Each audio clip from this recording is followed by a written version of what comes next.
ঈদুল আজহা ঘিরে উদযাপনের এই চিত্র কেরানীগঞ্জে ঢাকা কেন্দ্রীয় কারাগারের।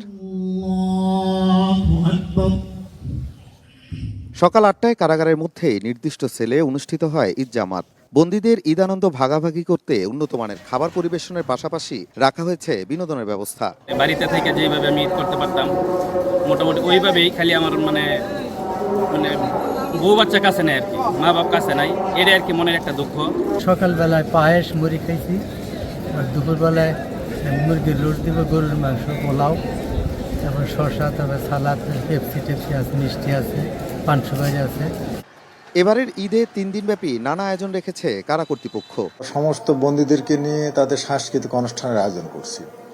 তারাই গান গাইবে, আমাদের সাউন্ড সিস্টেম আছে, তারাই সব হ্যান্ডেলিং করবে ওগুলো। এখানেও তারা বেশ আনন্দ উপভোগ করবে বলে আমি আশা করছি।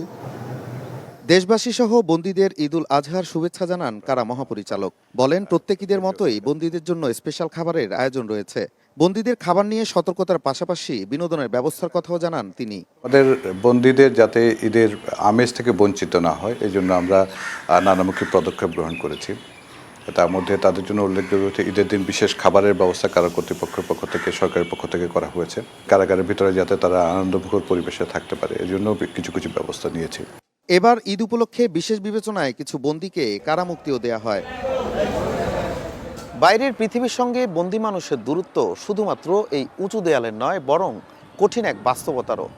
তারপরও ঈদ এলেই কারাগারগুলোতে তৈরি হয় ভিন্ন রকম এক আবহ।